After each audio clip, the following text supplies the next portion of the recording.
বোমা উদ্ধার ঘিরে চাঞ্চল্য শ্যামনগরে। ভাটপাড়ার ২৩ নম্বর ওয়ার্ডের সাহেববাগান এলাকায় বোমা উদ্ধারের ঘটনায় ব্যাপক চাঞ্চল্য ছড়িয়েছে। সূত্রের খবর, শুক্রবার এলাকায় সন্দেহজনক বস্তুকে দেখে আতঙ্ক ছড়ায় গোটা এলাকায়। খবর পেয়ে ঘটনাস্থলে পৌঁছায় জগদ্দল থানার পুলিশ বাহিনী। গোটা এলাকা ঘিরে ফেলা হয়। খবর দেওয়া হয় সিআইডির বম্ব ডিসপোজাল স্কোয়াডকে। ঘটনাস্থলে পৌঁছান জগদ্দল বিধানসভা কেন্দ্রের বিধায়ক ডক্টর রাজেশ কুমার। তিনি স্থানীয় বাসিন্দাদের সঙ্গে কথা বলেন এবং পুলিশ প্রশাসনের সাথে গোটা পরিস্থিতি নিয়ে আলোচনা করেন। বিধায়ক জানান, সাধারণ মানুষের নিরাপত্তার বিষয়টি সর্বাধিক গুরুত্ব দিয়ে দেখা হচ্ছে। দোষীদের বিরুদ্ধে কড়া ব্যবস্থা নেওয়া হবে। কে বা কারা বোমাগুলি সেখানে মজুত করেছিল তার তদন্ত শুরু করেছে জগদ্দল থানার পুলিশ।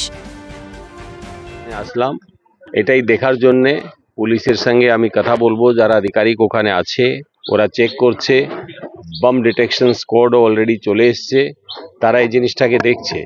অনেক দুষ্কৃতী তাদের উপরে অনেক চাপ যখন রাখা হয়েছে, এটা হতে পারে কি তাদের কোনো পুরানো জিনিসকে ওরা এলাকায় ফেলে দিয়ে চলে গেছে। অনেক ধরনের পসিবিলিটি আছে। আমি যে জিনিসটা আপনাদেরকে বলতে চাইছি কি পুলিশকে খোলা হাত দেওয়া হয়েছে। যারাও এইসব কাজের মধ্যে লিপ্ত যারা রয়েছে, কাউকে ছেড়ে কথা বলা হবে না। এলাকার মধ্যে ওয়ার্ড নম্বর 23 হোক না তার আশেপাশের ক্রিমিনালরা হোক, প্রত্যেকের লিস্ট আমরা থানাকে দিয়েছি। আরও যারা এখানে ক্রিমিনাল অ্যাক্টিভিটিজের মধ্যে যারা লিপ্ত রয়েছে তাদের পুরো লিস্টটা আবার আজকে আমরা থানাকে দেব। কাউকে ছেড়ে কথা বলা হবে না। এই ধরনের কোনো এই ধরনের কার্যকলাপকে সহ্য করা যাবে না।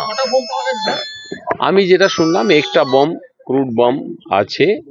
তো এটা আমরা তো ওখানে পুলিশ যখন কাজ করছে, আমি তো জানি এর একটা এসওপি আছে, স্ট্যান্ডার্ড অপারেটিং প্রসিজার। তো তার মধ্যে পুলিশ যে কাজটা করছে ওর মধ্যে না তো প্রেসকে না আমাদেরকে কাউকে এর মধ্যে ইন্টারফেয়ার করা উচিত না। তারা কাজ করছে, তারা খুব প্রফেশনাল পুলিশ অফিসার আছে, তারা খুব ভালোভাবে কাজ করবে এবং এর মধ্যে যারাও ইনভলভ আছে তার পুরো অ্যাকশন নেওয়া হবে। জগদ্দল থেকে রাজু রায়চৌধুরীর রিপোর্ট, আজকের সংবাদ।